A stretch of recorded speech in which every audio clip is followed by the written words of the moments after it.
Hey folks, we are with longtime editor and super collaborator Ellen Campbell today on Ask the Editor. My name is Walt, and I'll be slinging questions to our lovely editor. She helps us navigate the map of fixes and fashions in writing.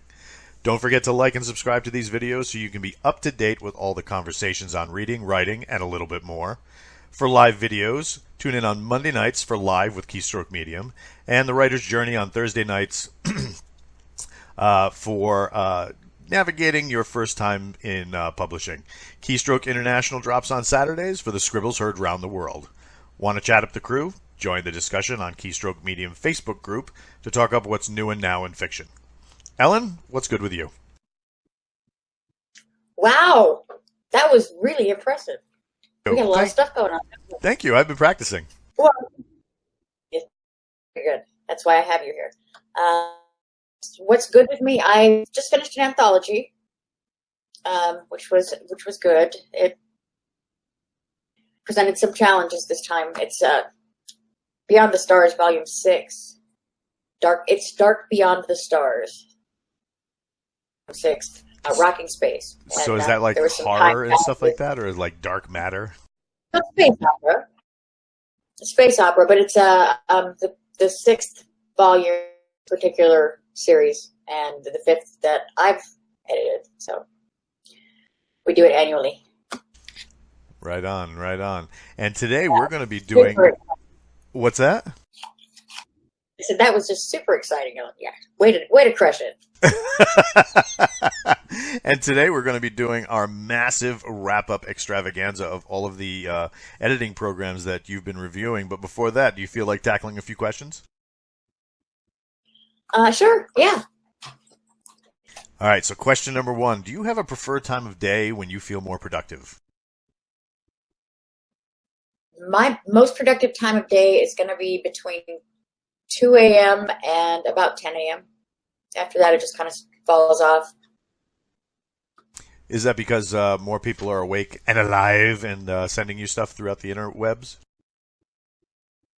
Yeah, there are a lot more distractions available, including my friends, shopping, and things like that. It's just the world is quieter, and you get your sense of solitude going on at 2 a.m. and you just buckle down and work, and the next thing you know, it's daytime outside, and you've got 40 or 50 pages behind you, and you're in good shape. Right on, right on. Just out of curiosity, when you're in a groove, how many pages per hour can you edit? I mean, if it's like the author isn't crazy. I can't say. I can't say I can do 10 pages an hour or I can do 5 pages an hour. It really, really very much depends on the manuscript. I've had hours per page manuscripts, which is horrible. I like to get 5. I like 10 even better. That means you did an excellent job, and we're going to love each other very much. Yeah, but if I'm just reading and not editing, I can read. Well, when I was in school, they timed me at 365 words per second. I don't know. Anyways, ungodly fast. Oh my God! So you've taken like speed reading courses and stuff? No, I never did. It's just because I've always known how to read. I don't remember learning how to read. As far as I'm concerned, I've always known how to read. I was Nancy Drew when I was in kindergarten. And up from there. Are those books still around? And I still do read Nancy Drew from time. Oh, yeah. They've been updated, and then they bring back the old ones, and they'll update them again, and they'll bring back the old ones. Remind me to show you this cover I have. It's really very cool. That's awesome. Now, when you say update, is it like they now Nancy has a cell phone, that kind of deal? I shouldn't say that. I don't know that to be a fact. I know that, like with Trixie Belden, they started writing new that were more up to date. But I don't know if they're writing Trixie Belden anymore. They did the same with the Bobbsey twins. They made them less, 50s and more 90s or whatever. So, yeah, at one point they updated, and I don't know if to do that or if they've moved on to more lucrative things. I don't know if there's if the kids now would relate at all to any kind of Nancy Drew. So now it's just adults trying to recapture that sense of childhood wonder. Well, and plus the collectability factor. There's got to be a few of them out by now, right? There's a big market for like first editions of things. And I'm not even an expert on Nancy Drew, by the way, guys. I don't know why I pulled that one out, but yeah, because Trixie Belden was better. Right on. A weird question out of left field. What's Dexter's favorite toy, and does he like to share?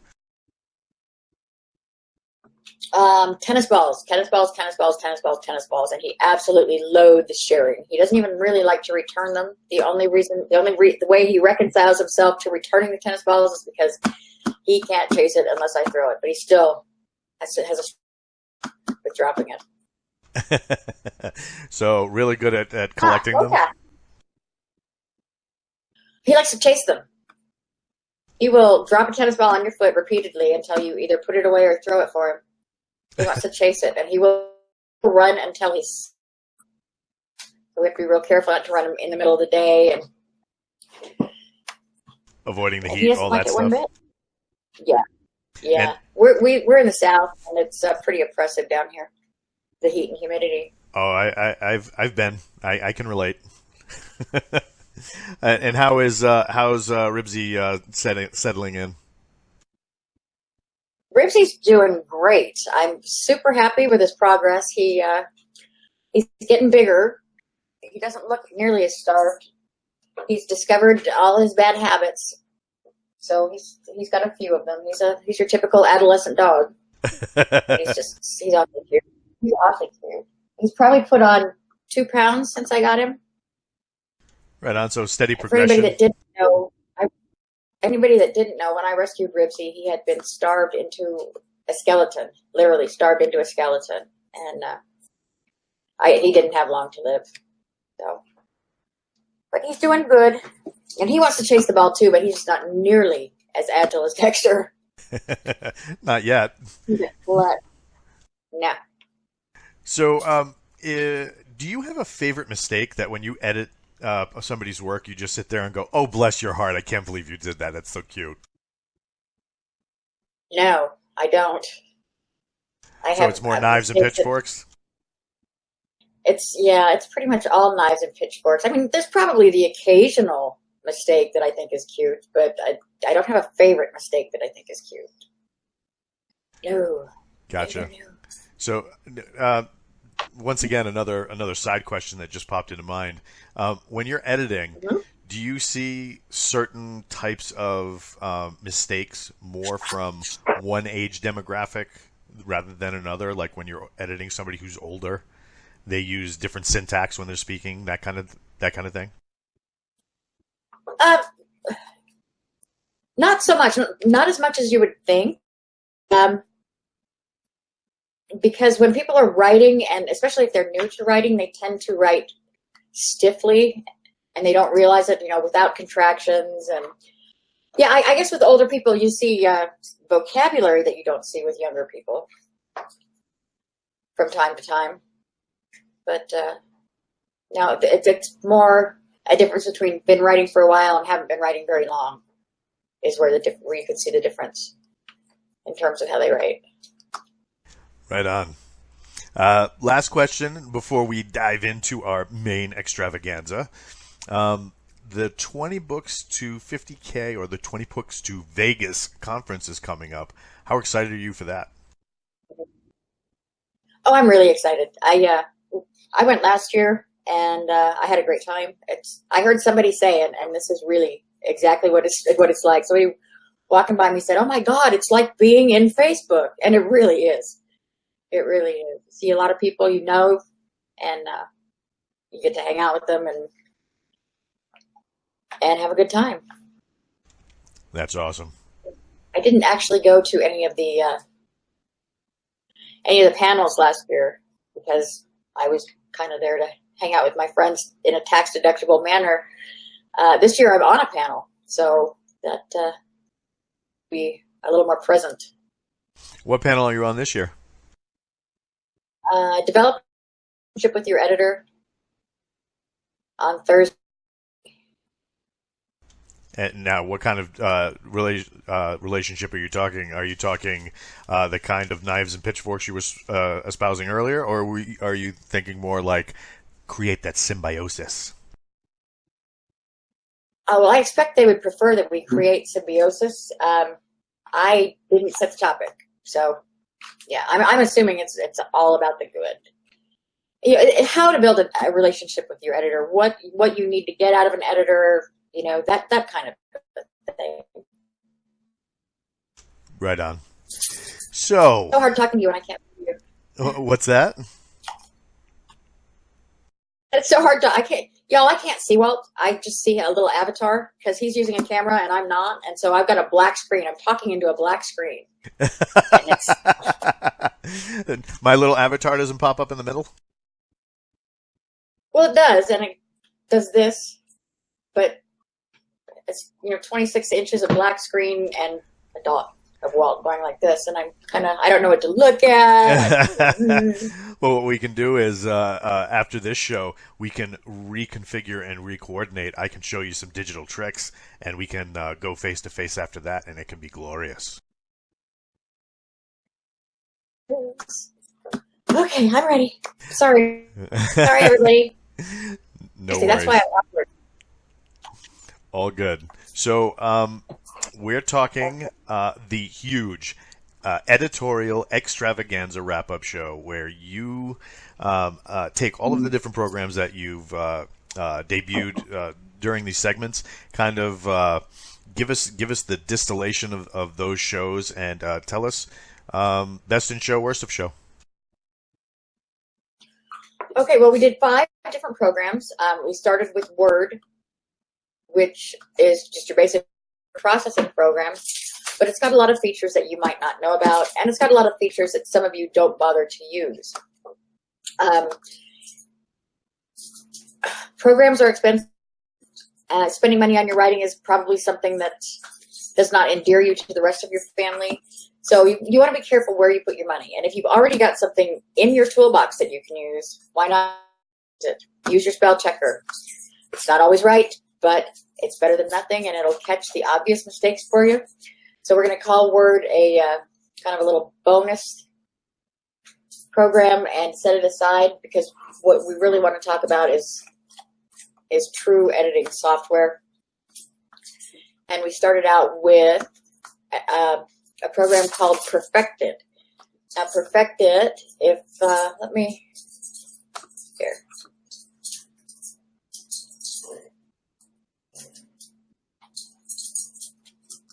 Perfective embeds itself in Word.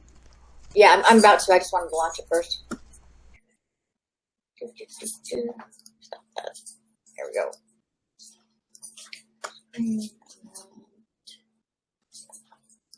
This one.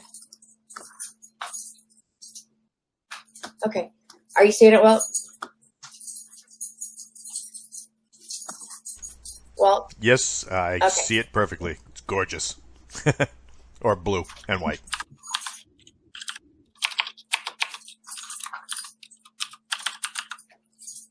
Okay, Perfective is mostly about consistency.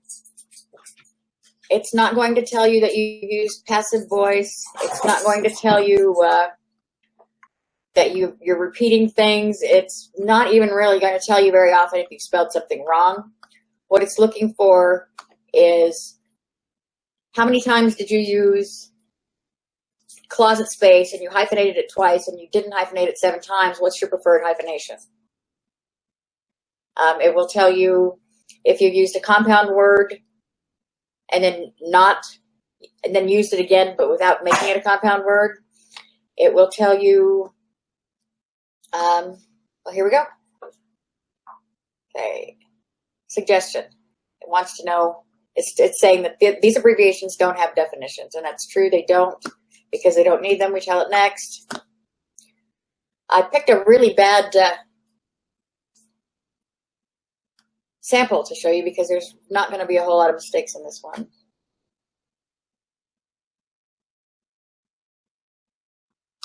But you can see flicking down the side the things that it checks. And at the end, it prepares you a little report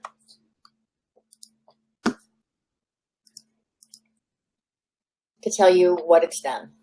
And I use Perfective. I use it on almost everything. And it's useful for me. You know, if you have an alien named Zert, ZZYYRT, it will tell me that you spelled it ZZYYYRT 3 times and ask me which way you want it spelled. So it's useful for that. Right on. And then then we decided to look at Hemingway was the next one. Hemingway is kind of let's start screen sharing again.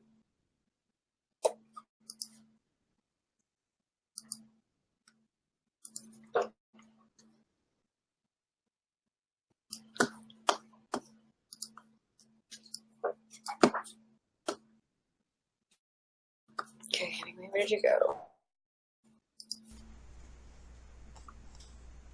Library? No, that joke is such a dad joke. It's okay, I didn't even get it. In fact, I didn't hear it. Oh, where did you go? Oh, here you go. Crap, there we go. And you see what Hemingway does. Tells you you've got adverbs. It tells you you're using passive voice. It tells you that you have simpler alternatives. The thing with Hemingway is good as far as it goes. Let's bring in a new document. Let's pick something fun.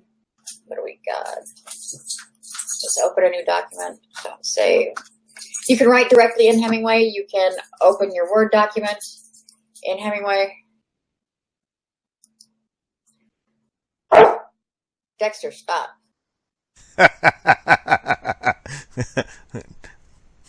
Wanting to be on the show.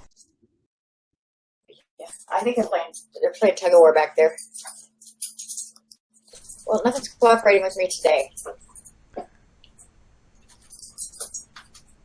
We don't judge. It's not going to let me open. It's not going to let me open anything. Okay. Or you can copy paste into Hemingway. So it's good as far as it goes. It's not always going to be right, but it's not super malignant. It's telling us here that 57 sentences are very hard to read. This one is hard to read with passive voice. And it gives you some options. So, basic editing, not too shabby. And it's got a nice price, $20 for Hemingway. Is that a one-time license, or is that a yearly fee? I've only bought it once, and that was about 18 months ago. If it would be good for you, I mean, if you like the Grammarly type of programs. Speaking of which, but Grammarly is not next. We're going to go to ProWriting Alerts. Dexter. Sing it on the mountain, brother. I don't care.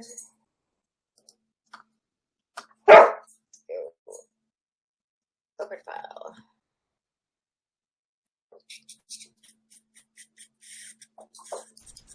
So much scrolling, so little time.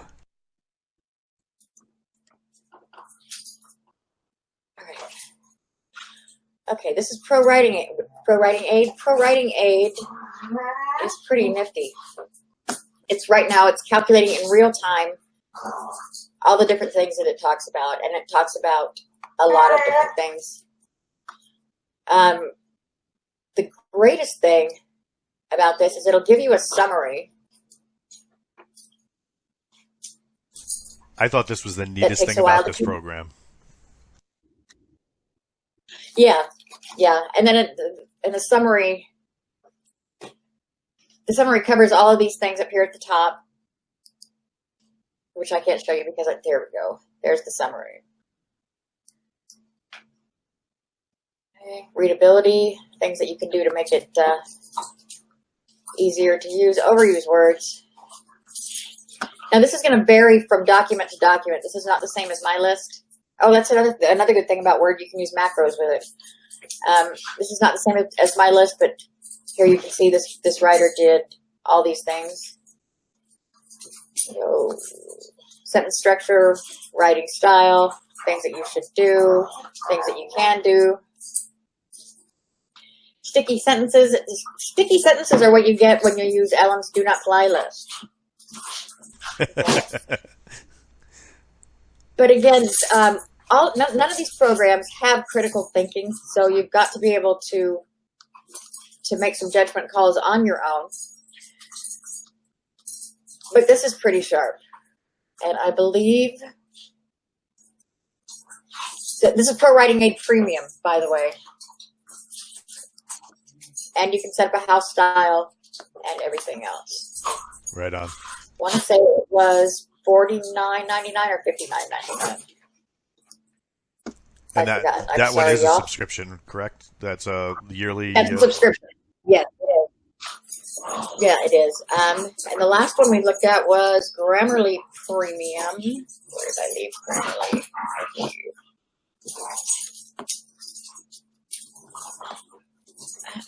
Here we go. You got some full-on kung fu battles going on back there, huh? Yeah. Yeah. Thanks, guys. Appreciate it. All right, we're gonna open this one. Grammarly Premium. It's showing you the same basic stuff that you saw in Hemingway and that you saw in ProWriting Aid Premium.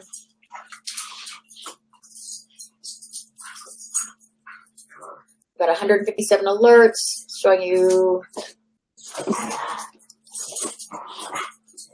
Okay. This is the sample that we had from the UK, and it can't see, like right here, carry heavy weapons and lead major assaults. It wants to say major lead. Right. And you dismiss it, but it's still, at the end of the week, it's going to say, you did X number of words and you were wrong this many times. And no, I wasn't, even though you're wrong.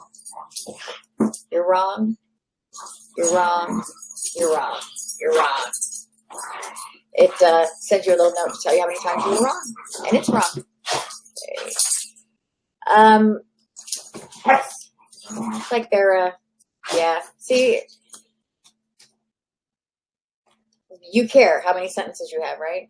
Readability, your vocabulary, and this is what you get. And you can get it in a bright and shiny PDF, too, if you want to know that you used 23% of unique words.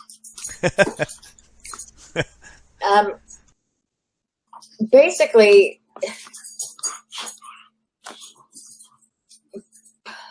yeah, Grammarly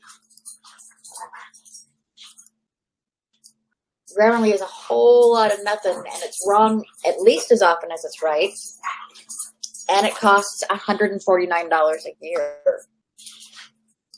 for Grammarly Premium. Let me get you back here. I love getting back. So we've got Perfective is $70 a year. Hemingway is $20. ProWriting Aid Premium, I want to say, was $60, and I'm just not sure, but it wasn't very much. Yeah, I'm really prepared today. Yeah, but you have great co-stars back there, so it's totally fine. You have great co-stars, yeah.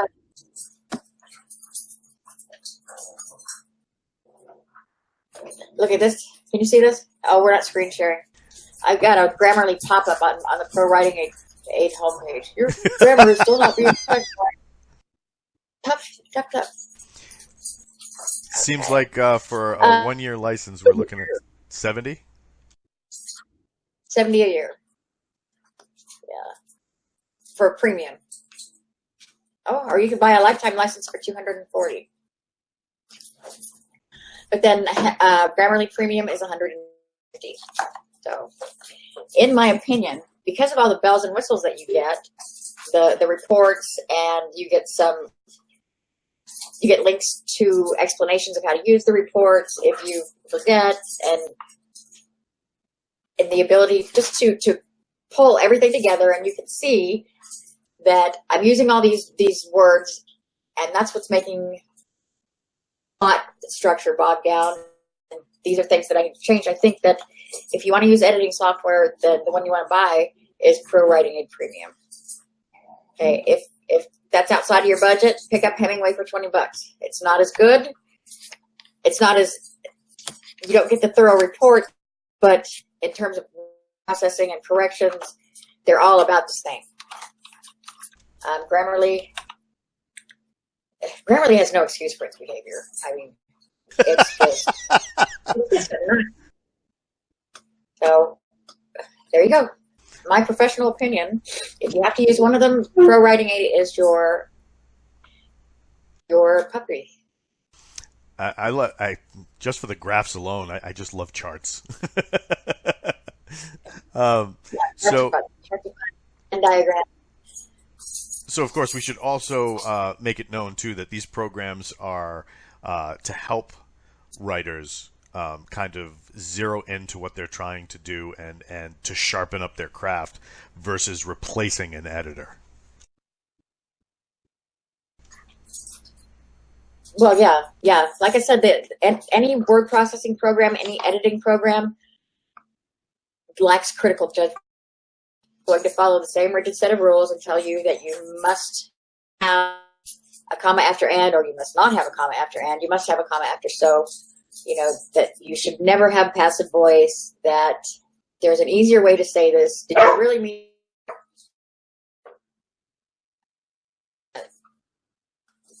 Yep, you cut out for a second right there. Did you really mean what?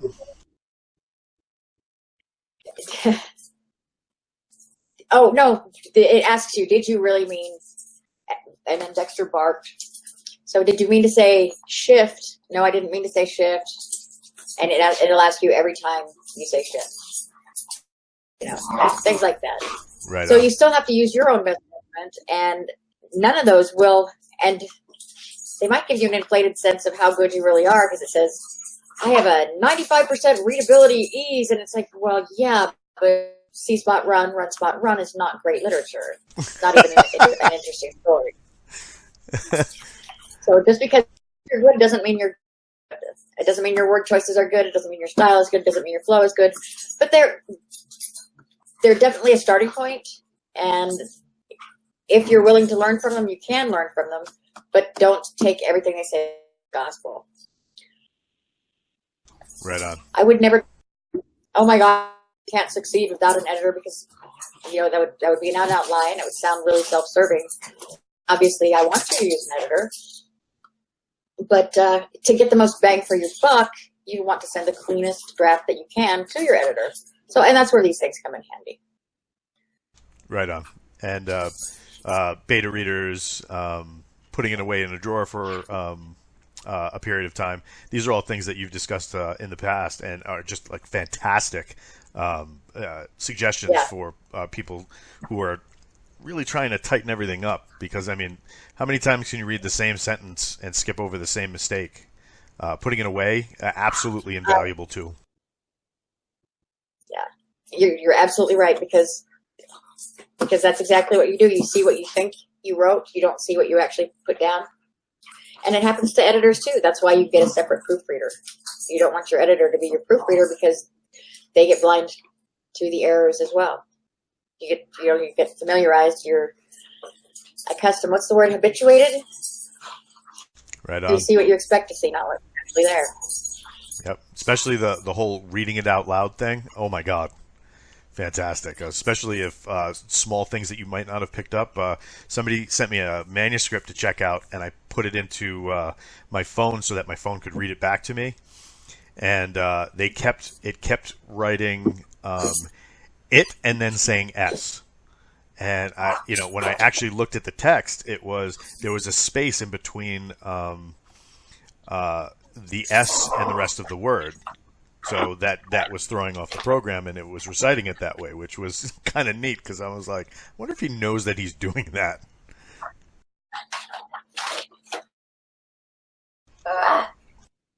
I should have created them. I'm sorry. It's okay. Like I said, you have great co-stars. You have great co-stars.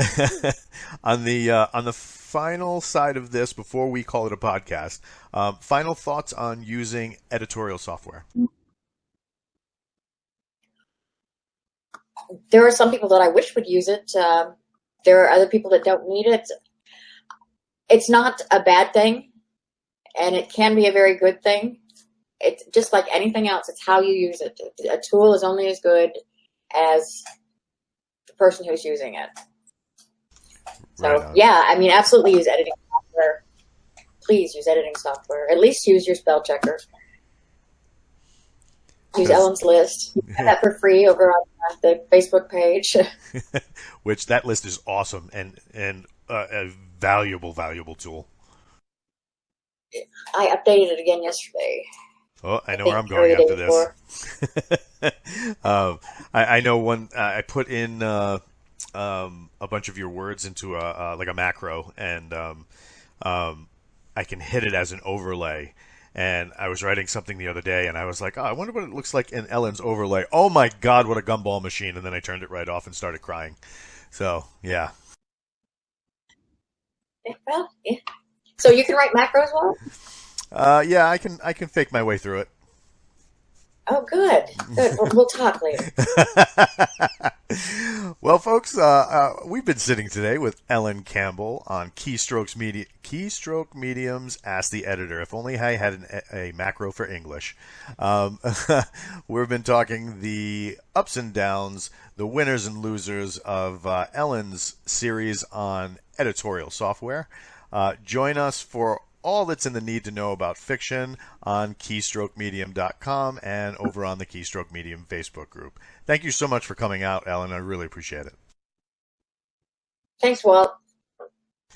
And on behalf of the Keystroke crew, Ellen, Dexter, and Ribsy, we're calling this a podcast. Cheers. Bye, guys.